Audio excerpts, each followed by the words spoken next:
Karnak, encontramos unas escenas que narran las victorias y batallas de Seti I, el padre de Ramsés el Grande. Aquí Seti conmemora una de sus grandes victorias sobre los Shasu.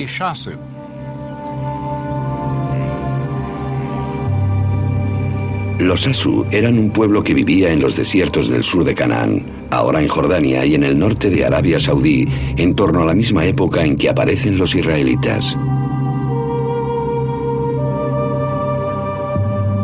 Los textos egipcios dicen que uno de los lugares donde los Shasu vivían se llamaba YHW, probablemente pronunciado Yahu, seguramente el nombre de su dios protector. Ese nombre, Yahu, es extrañamente parecido a Yahweh, el nombre del dios israelita.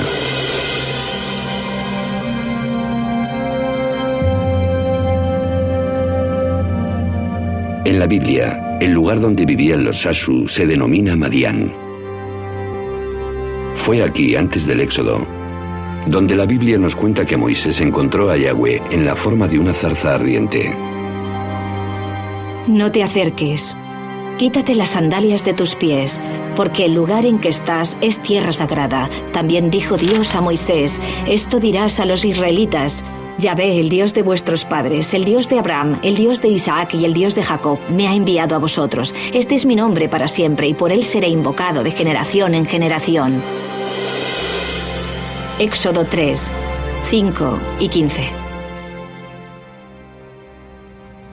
Así que, de acuerdo con las fuentes egipcias, algo parecido al nombre Yahweh aparece en los alrededores de Madián. Y aquí tenemos a Moisés en Madián, y esta deidad se le aparece y revela que su nombre es Yahweh. Estas asombrosas conexiones están llevando a los expertos a reexaminar la historia del Éxodo.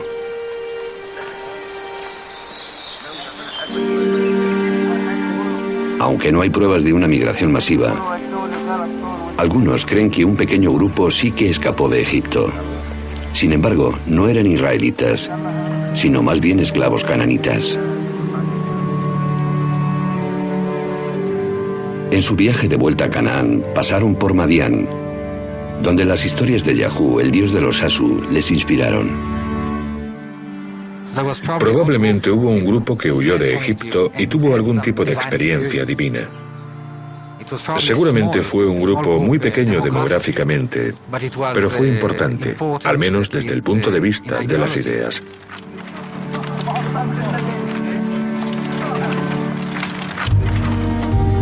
Siguieron hacia la comarca elevada en el centro de Canaán, donde se toparon con las tribus que habían huido de las ciudades-estado cananitas.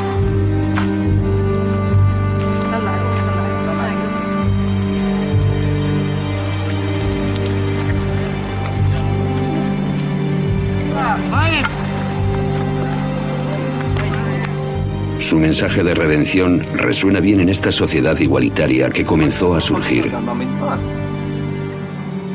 Los esclavos liberados atribuyen su libertad al Dios que conocieron en Madián y que ahora denominan Yahvé.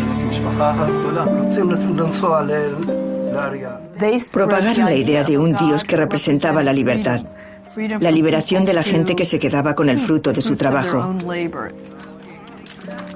Este era el mensaje tan poderoso que unió a esta gente y les dio una nueva identidad. La identidad de los israelitas. Una combinación de cananitas desposeídos, esclavos huidos de Egipto e incluso nómadas que se hacen sedentarios. La Biblia los denomina una variada multitud. De acuerdo con la Biblia hebrea, el primer Israel fue un batiburrillo, como sabemos hoy. Pero toda esta gente está unida por una nueva visión. Creo que el espíritu revolucionario está allí desde el principio. Tal vez el pueblo elegido fue el pueblo que eligió ser libre. Su historia de huida, al principio transmitida oralmente y por la poesía, les ayudó a forjarse una identidad entre las distintas tribus.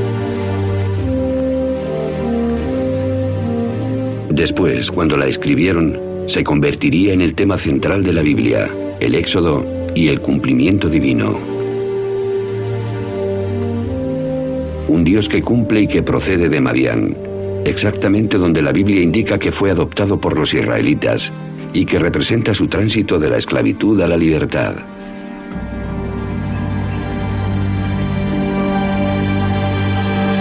Entonces, ¿se halla aquí el inicio del monoteísmo? La idea común sobre lo que diferenciaba a los antiguos israelitas de sus vecinos es que estos adoraban a muchos dioses y diosas diferentes, mientras que los israelitas adoraban a un solo Dios verdadero. Pero no fue así.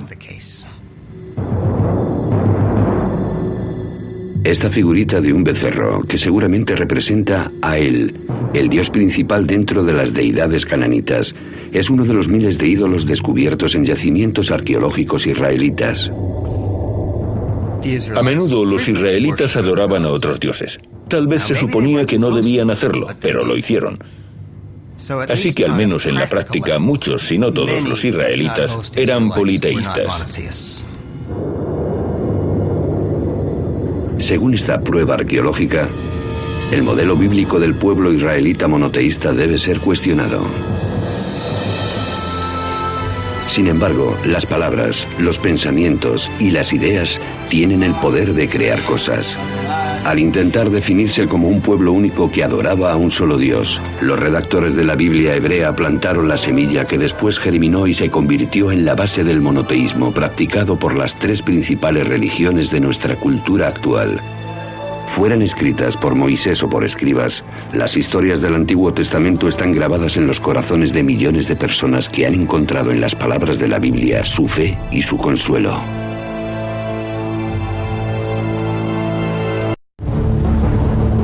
Dios ha muerto. O al menos, eso debió de parecerle a los antepasados de los judíos en el año 586 a.C. Jerusalén y el templo de su Dios están ardiendo. La nación de Israel, fundada por el rey David, ha sido barrida. Podría haberles parecido el fin, pero en realidad fue el principio.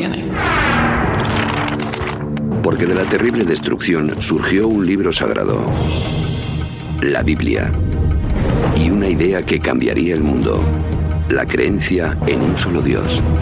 Ahora, una nueva y provocadora historia emerge de los descubrimientos provenientes de lo más profundo de la tierra y de la Biblia. Queríamos examinar la posibilidad de que los restos del rey David estuviesen aquí. Una historia de detectives arqueológicos que unirá las pistas que rodean el misterio del autor de la Biblia, cuándo se redactó y por qué. Queda claro que fue un pequeño pergamino. Ahora, la ciencia y las escrituras convergen en la creación de una nueva y gran historia de un pueblo de la antigüedad, Dios y la Biblia. La Biblia en profundidad. Los secretos enterrados de la Biblia. Episodio 2. El debate entre la comunidad científica y los estudiosos de la religión prosigue. Muchos creen la hipótesis documental, que el Antiguo Testamento tuvo muchos autores, lo cual descarta a Moisés como la única fuente. Y puesto que no existen pruebas históricas de su vida, algunos incluso se preguntan si Moisés existió. Sin embargo, hay algunos personajes bíblicos que podrían haber dejado una huella rastreable. Alrededor del año 1000 a.C. apareció uno de estos personajes inmortales capaz de unir a las 12 tribus de Israel contra un nuevo y poderoso enemigo. David metió la mano en su bolsa. Sacó de ella una piedra y la arrojó con la honda, hiriendo al filisteo en la frente. La piedra se le clavó en la frente y cayó de bruces contra el suelo. Primer libro de Samuel, 17:49.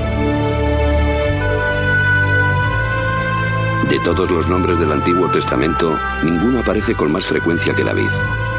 Las escrituras dicen que David creó un reino que se extendió desde Egipto a Mesopotamia.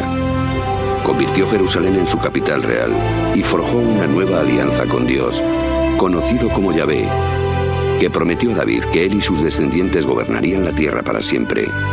Salomón, el hijo de David, construyó un templo donde Yahvé, ahora el Dios de la nación de Israel, moraría por toda la eternidad. Es el reino de David y Salomón, una nación unida bajo el mismo Dios, según reza la Biblia.